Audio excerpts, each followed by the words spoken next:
अभिनंदन करते हुए कथा पांडाल में उपस्थित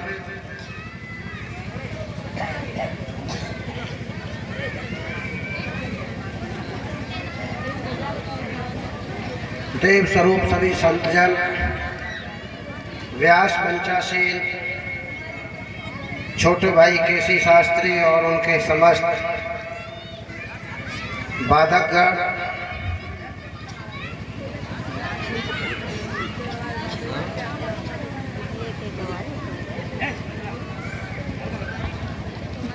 उस पावन धरा पर बैठे हुए आप सभी वंदनीय बुजुर्गों, सभी बुजुर्ग माता पिताओं, नौजवान साथियों, असीम अनुराग और प्यार के पात्र सभी नौनिहाल बच्चे, जिस धरती की मिट्टी का तिलक लगा करके कभी आज से 17 वर्ष पूर्व जिला पंचायत के सदस्य के रूप में राजनीति की एक शुरुआत की है, मेरी प्राइमरी पाठशाला रही है।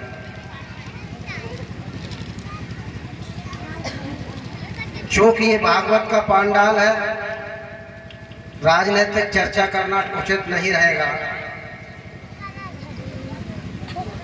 अभी मैं जब इधर आया तो कुछ हमारी बहनें, बेटियां, माताएं नाच कर रही थी और शास्त्री जी राधे राधे गा रहे थे। नाचना कोई बुरी बात नहीं है। आप जिस श्रीमद् भागवत की कथा सुन रहे हैं, जिस भागवत में 12 स्कंद, 365 अध्याय, 18,000 श्लोक व्यास जी ने लिखे, भागवत का कोई अध्याय, कोई प्रसंग ऐसा नहीं है जो हमें और आपको समाज में सुधरने की, सुधारने की, जीने की और मरने की कला सिखाता है। भागवत कोई ढोला नौटंकी नहीं है, गीत संगीत का विषय नहीं है, मनोरंजन का साधन नहीं है। लेकिन नाचना बुरी बात भी नहीं है। लेकिन कब जब राधे राधे पर नाच हो रहा था तो लग रहा था हम बरसाने की गलियों में खड़े हैं। शास्त्री लोग जब इस बात पर नचाते हैं कि छज्जे ऊपर जमो बाजरा, उड़गो फूल चमेली का, क्या कहते हो आप?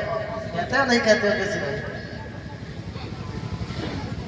नाचना कोई बात नहीं है। लोग कहे रे मीरा भाई बाबरी, भगवान कृष्ण के प्यार में, भगवान कृष्ण के अनुराग में, भगवान कृष्ण की भक्ति में पागल हुई थी मीरा। राणा सागा के दरबार को ठोकर लगा के चली आई थी और वृंदावन की दीवानी हो गई थी। भागवत का कोई प्रसंग ऐसा नहीं जो समाज को सुधरने का मौका न देता हो, हमें आपको सीख न देता हो।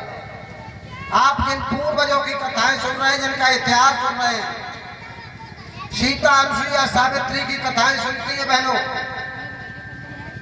राम, लक्ष्मण, भरत, शत्रुघ्न की कथाएं सुनते हो आप, भीम, नकुल, सहदेव की कथाएं सुनते हो। और यहाँ पर सहदेव भी कथा कराने वाले हैं। ताली तो बजाने करो। श्रवण कुमार की कथाएं सुनते हो, ताली बजाओ मत बजाओ, मर मेरी बात को सुन लीजिए। आप 7 दिन नहीं, 7 जन्म कथा सुनते रहना, 7 जन्म कथा सुनते रहना। जब तक जिनकी कथाएं आप सुन रहे हो, उनके आचरण का अनुसरण नहीं करोगे, उनका जीवन कैसा था, उनका चाल चलन कैसा था, उनका चरित्र कैसा था, उनका आहार कैसा था, उनका व्यवहार कैसा था, उनका संस्कार कैसा था, जब तक इन चीजों को अपने जीवन में धारण नहीं करोगे, तब तक कथा में बैठ के उद्धार होने वाला नहीं। धन्य विद्यालय कृषि और चंद्रकला अंधी अंधाओं का इकलौता पुत्र, जिसकी श्रवण कुमार की आपने कथाएं सुनी, भारतवर्ष में एक नजीर बन गया, एग्जाम्पल बन गया, उदाहरण बन गया।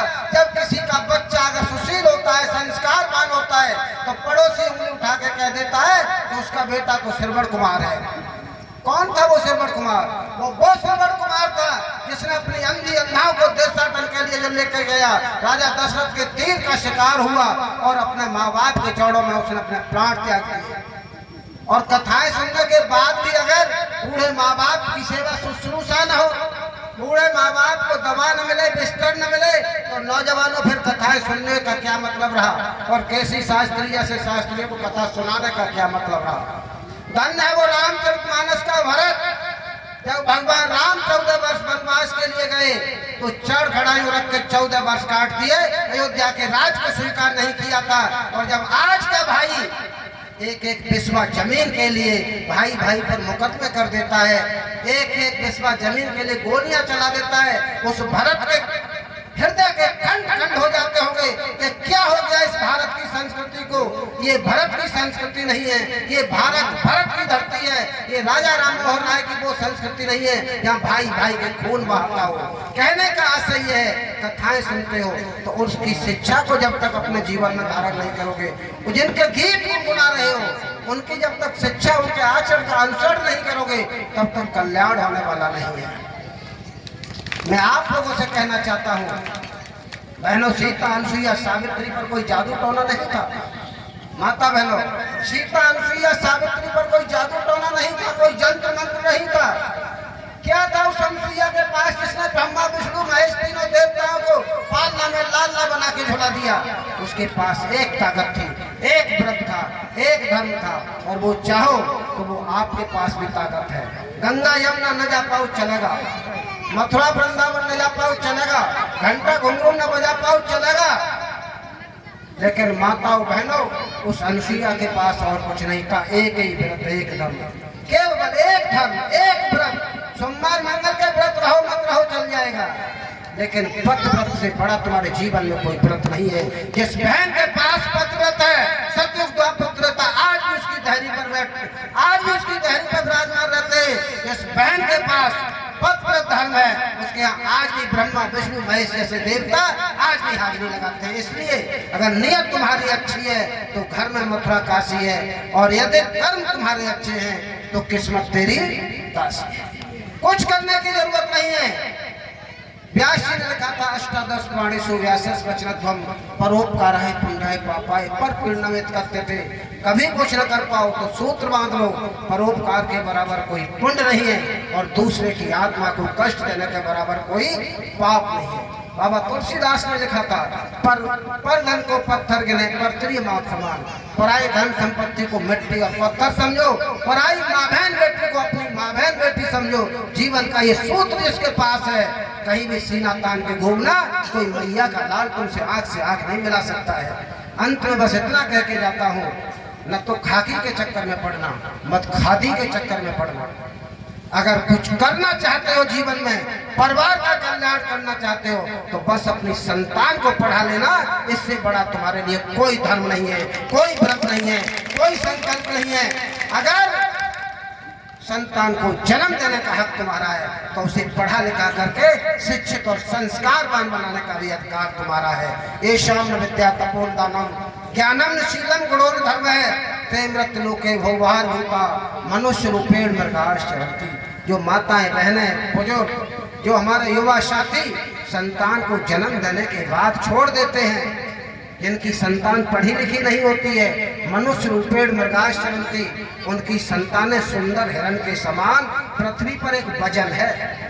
इसलिए बच्चों को पढ़ाने लिखाने का, चाहे सस्ता कपड़ा पहन लेना, कच्चे मकान में रह लेना, चाहे सब्जी के बजाय चटनी से खा लेना, लेकिन सबसे बड़ी आज के समय की अगर जरूरत कुछ है तो बच्चों की पढ़ाई लिखाई की आवश्यकता है। और पढ़ाई लिखाई भी केवल बेटों की नहीं, बेटा और बेटियों के बीच, दोनों के बीच बराबर का दायरा रखिए।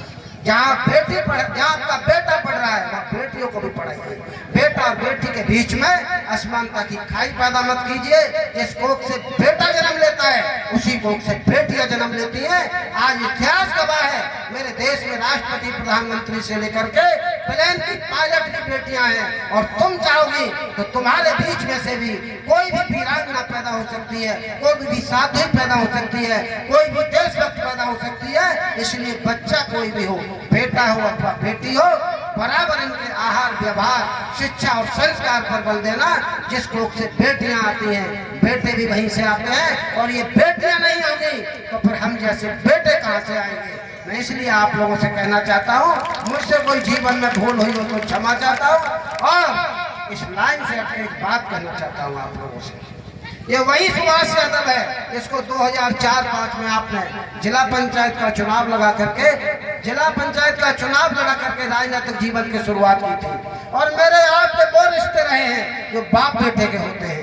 इस धरती से वो रिश्ता रहा है जो खून का रिश्ता होता है। और दूध जैसे पवित्र रिश्ते को उस दूध में जिन लोगों ने खटाई डाल करके इसे फाड़ने का काम किया।